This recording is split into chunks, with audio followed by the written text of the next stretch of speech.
Hi hallelujah praise the Lord. கர்த்தர் நல்லவர். இந்த நாளிலும் கர்த்தருடைய வார்த்தை சங்கீதம் 107:20 அவர் தம் வசனத்தை அனுப்பி அவர்களை குணமாக்கி அவர்களை அழிவுக்கு தப்புவித்தார் என்று. அப்படியாய் இன்றைக்கு இயேசு கிறிஸ்து உங்களை பார்த்து தம் ஜீவனுள்ள வார்த்தையை அனுப்புகிறார். நீங்கள் வியாதியோடு கஷ்டத்தோடு இன்றைக்கு எனக்கு இந்த வியாதியிலிருந்து ஒரு விடுதலை கிடைக்கும், என்னைக்கு எனக்கு ஒரு சுகம் கிடைக்கும் என்று நீங்கள் காத்து கொண்டு இருந்திருப்பீங்க, செபித்து கொண்டு இருந்திருப்பீங்க. ஆனால் இன்றைக்கு காலை வேளையில் கர்த்தருடைய வார்த்தை உங்களை நோக்கி நேரம் வருகிறது. தம்முடைய வார்த்தையை அனுப்பி உங்களை குணமாக்குகிறார். தன் மகிமையை உங்கள் வாழ்க்கையில் வெளிப்பட போகிற நாளாக இருக்கிறது.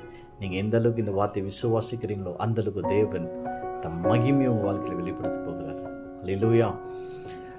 எத்தனை பேர் இந்த வியாதி நிமித்தமாக நான் அழிவை நோக்கி போய் கொண்டிருக்கிறேன், இதுலேருந்து எனக்கு விடுதலை கிடைக்காதா என்று சொல்லி கொண்டிருந்தீங்களோ, இன்றைக்கு உங்களுக்கு அந்த அழிவிலிருந்து கர்த்தர் விடுதலை கொடுக்க போகிறார். அல்லேலூயா. எந்த அளவுக்கு நீங்கள் இந்த வார்த்தை விசுவாசிக்கிறீங்களோ அந்த அளவுக்கு கர்த்தருடைய மகிமை உங்கள் மத்தியில் வெளிப்பட போகிறது, உங்கள் வாழ்க்கையில் வெளிப்பட போகிறது, உங்கள் அழிவில் வெளிப்பட போகிறது. இனி உங்களுக்கு அழிவு இராதபடிக்கு கர்த்தர் அதை மாற்றி ஜீவனை கொடுக்க போகிறார். அல்லேலூயா.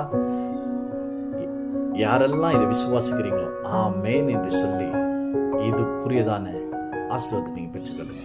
Have a good day. God bless you.